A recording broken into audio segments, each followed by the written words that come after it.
Hi friends, this is आकाश। जब हमने ये यूट्यूब चैनल लॉन्च किया तो काफ़ी लोगों की रिक्वेस्ट आई कि हम एक ऐसा वीडियो बनाएं जहां पे हम एक्सप्लेन करें कि कनाडा वीज़ा प्रोसेस इतना डिले क्यों चल रहा है। और ये सीधी सी बात है क्योंकि काफ़ी लोगों ने एप्लीकेशंस लॉन्च की थी लॉकडाउन से पहले। ड्यूरिंग लॉकडाउन भी काफ़ी ऑनलाइन एप्लीकेशंस लॉन्च हुई थी, खास करके work permit, visitor visa, permanent residency. और अभी तक उनको कोई उनकी फाइल में अपडेट नहीं दिख रहा है। तो फ्रेंड्स, मैं आपको बताऊंगा कि ऐसे कौन से टॉप 5 रीजंस हैं जिनके कारण आपका वीज़ा प्रोसेस डिले हो रहा है। इसमें से फर्स्ट रीज़न है अफगानिस्तान रेफ्यूजी क्राइसिस। फ्रेंड्स, आपको पता होगा कि जब तालिबान ने टेक ओवर किया अफगानिस्तान गवर्नमेंट को, तो काफ़ी लोगों को अपना घर छोड़ने की नौबत आई थी। तब Canadian prime minister mister Justin Trudeau ने ये कमिटमेंट दिया था कि वो 40,000 अफगानिस्तान से रेफ्यूजी लेंगे। और काबुल में कनाडा ने अपनी एम्बेसी क्लोज कर दी उसके बाद।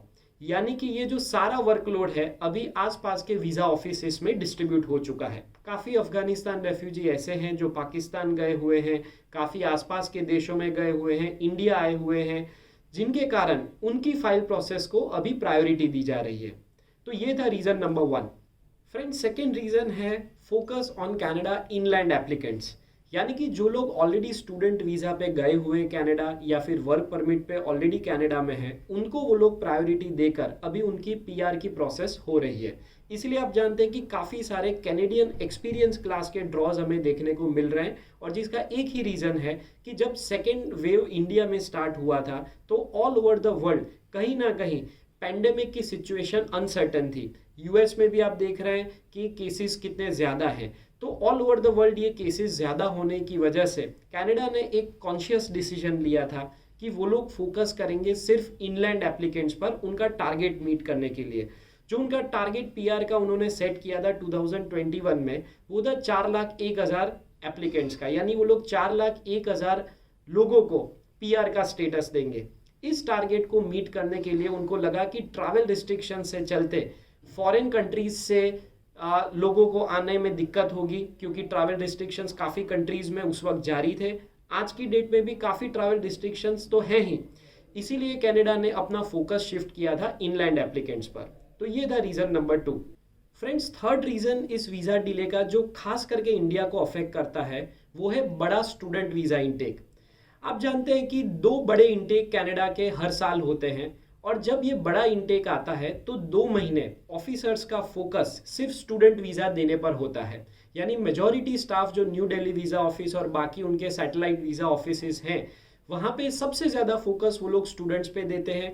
क्योंकि उसका एक सबसे इम्पॉर्टेंट रीज़न है जो कैनेडियन इकोनॉमी के साथ रिलेटेड है, कि जब एक इंडियन स्टूडेंट फॉरेन पढ़ने जाता है तो उसको रुपया देकर सामने कैनेडियन डॉलर खरीदना पड़ता है, जिससे कैनेडियन डॉलर स्ट्रांग होता है और उनको इंपोर्ट इनकम मिलती है इससे।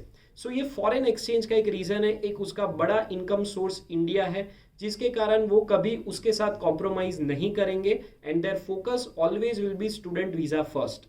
तो ये था friends third reason. Fourth reason visa delay का ये है कि कनाडा ने ऑलरेडी $200 मिलियन से ज़्यादा का फंड अपनी इमिग्रेशन सिस्टम को अपग्रेड करने के लिए लगा दिया है। अगर हम हिस्टोरिकल फिगर्स देखें तो 2011 ऑनवर्ड्स कम से कम 200 से 300% राइज आया है कनाडा एप्लीकेंट्स में, चाहे वो टीआरवी कैटेगरी हो, पीआर कैटेगरी हो या स्टूडेंट वीज़ा कैटेगरी हो। इस वॉल्यूम को मैनेज करने के लिए कनाडा अपनी जो पूरी पेपर बेस्ड एप्लीकेशन की सिस्टम है वो स्क्रैप करने पर फोकस कर रहा है। नेचुरली फ्रेंड्स, आप जानते हैं कि जब एक नया सिस्टम बन रहा होता है तो उसमें एक्सेसिव टेस्टिंग करना पड़ता है उसको लॉन्च करने से पहले। यानी कि उसकी इस सिस्टम का अभी टेस्टिंग चल रहा है। काफ़ी सारे कंपोनेंट्स, मॉड्यूल्स इस सिस्टम के डिज़ाइन हो चुके हैं, काफ़ी बड़ा फंडिंग मिला हुआ है। और ये भी एक रीज़न है कि आपका वीज़ा एप्लीकेशन का डिसीजन क्यों डिले हो रहा है। और friends, fifth and final reason again Canadian economy के साथ एसोसिएटेड है।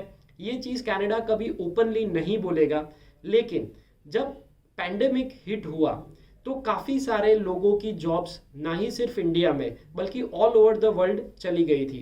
काफ़ी सारी इंडस्ट्रीज आप जानते हैं, वीज़ा इंडस्ट्री है, ट्रैवल इंडस्ट्री है, होटल इंडस्ट्री हो गया, तो इन सब की जॉब्स ऑलरेडी लॉस हो चुकी थी। यानी कि खास करके वर्क परमिट की अगर हम बात करें तो अगर कोई इंडिया से वर्क परमिट पे कनाडा जा रहा है तो वहाँ के लोकल बंदे को वो अपॉर्चुनिटी उस जॉब की नहीं मिल रही है। यानी कि कनाडा का फोकस एक ये भी हो सकता है कि ये डिसीजंस को डिले करके एम्प्लॉयर्स को ये कन्विंस किया जाए कि अगर वो लोग इतना डिले कर रहे हैं तो वो शायद वहाँ से किसी लोकल बंदे को जॉब पर हायर कर ले। सो ये फ्रेंड्स फिफ्थ रीजन है उसके लेबर मार्केट के साथ एसोसिएटेड कि उसका अनएम्प्लॉयमेंट रेट डाउन आए और वहाँ के लोकल्स को ज़्यादा अपॉर्चुनिटी मिले। सो फ्रेंड्स, ये आज के टॉप 5 रीजंस थे जिसके कारण आपका कनाडा वीज़ा प्रोसेस डिले हो रहा है। Thank you.